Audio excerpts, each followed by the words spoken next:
Do not be fooled by what everybody has told you. People have deceived you time and time again, and they kept saying, if you don't learn this language, you're doing it wrong.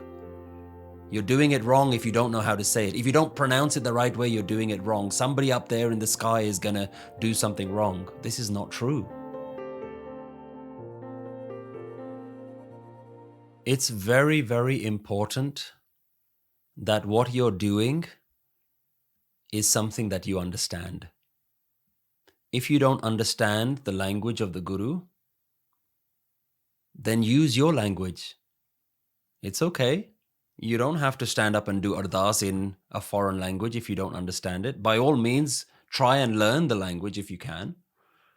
But this is not something that's meant to be difficult for you. I want you to just think about this for a moment. When Guru Nanak was around, all spiritual wisdom in India was limited to one language, and that was Sanskrit. In fact, it was frowned upon for anybody to teach spiritual wisdom in any other language. What did Guru Nanak do? He said, I'm going to take this to every person in every corner of the world. And in every corner of the world that he went to, he spoke in their language. If you look at the Guru Granth Sahib, there are multiple languages in there. It isn't one language. Now, the question is, if Guru Nanak Dev Ji comes to Australia, what language would he speak? Would he tell you, I've got something amazing to tell you, but first you've got to learn my language? That's not how he did it.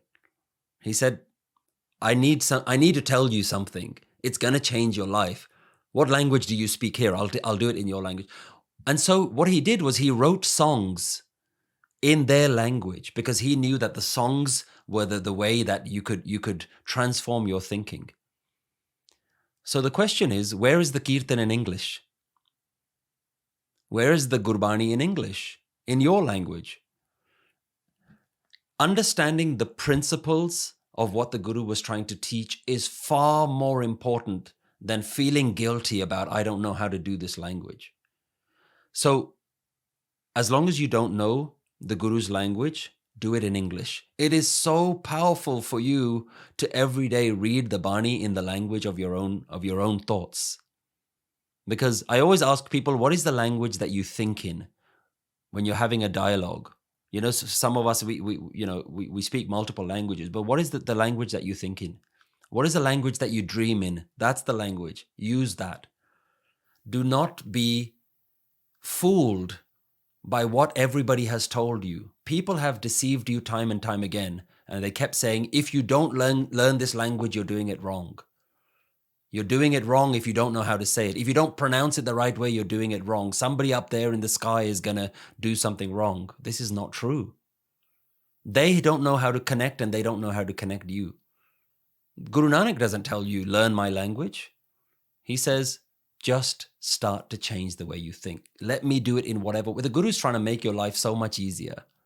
And we've made it so complicated. Now, I'm not telling you don't learn the Guru's language, because the Guru's Bani, I can't tell you, is phenomenally beautiful.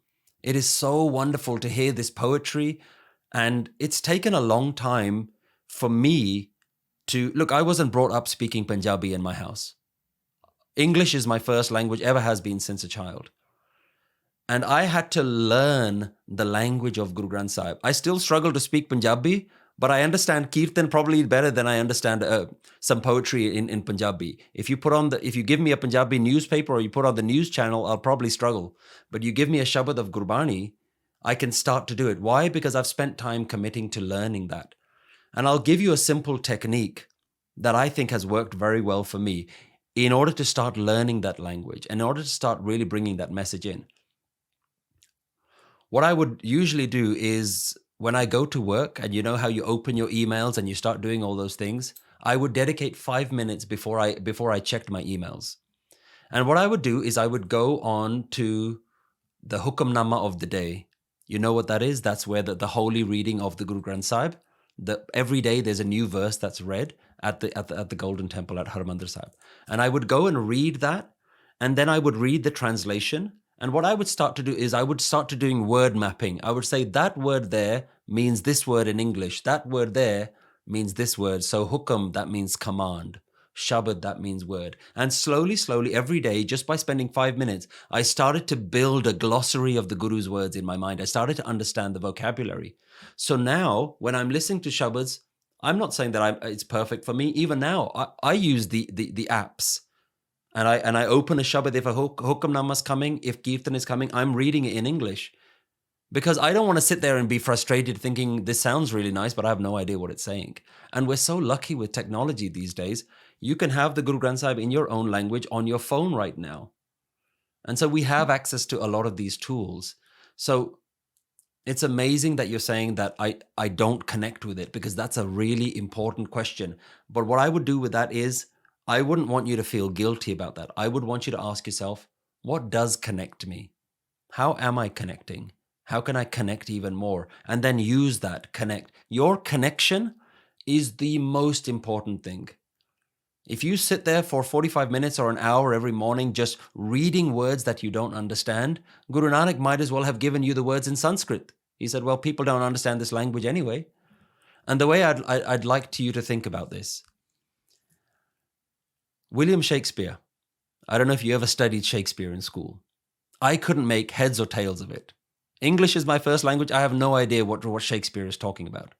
But when Shakespeare wrote his plays, he wrote it in the common man's language. So at the time, it was for poor, uneducated people. He would go in different places and he would perform his plays, and it was for the common man. 500 years later, the language has now changed, so we can't understand what Shakespeare is saying. Guess what? Guru Granth Sahib is also a 500-year-old language. So Guru Granth Sahib has now become the Shakespeare. Guru Nanak was trying to make it in everyday people's language. But now, 500 years later, it's become difficult for us to understand. Imagine what's going to happen in another 500 years. It's going to become a Sanskrit that nobody understands. So you've got two options. One is start understanding the language so that you don't lose this connection with Guru Nanak's words. And secondly, in the meantime, start connecting in your own way, because ultimately the message is telling you to connect. And so don't feel guilty. Don't feel guilty about doing it in English. Don't feel guilty about connecting. And it doesn't matter what anybody else tells you, because your guru is saying, connect. I want you to feel this. I want you to fall in love with this. And whatever language that helps you to fall in love with this wisdom, to fall in love with the peace, tranquility, the beauty that Guru Nanak has available to you, do that. Prioritize connecting first, and as a secondary, start prioritizing trying to learn how to learn this, to do this, because there is a limit with the language. With the translations, you're never going to get the real beauty of what the Guru is saying. So it's kind of a two-pronged approach. Don't use that as a way not to connect now. Connect now in your language, but also build up your skills so that you can fall in love with the Guru's language, because that's, for the crude phrase that we have in the UK, it's from the horse's mouth, right? That's where you're actually hearing it in the real language that it comes from.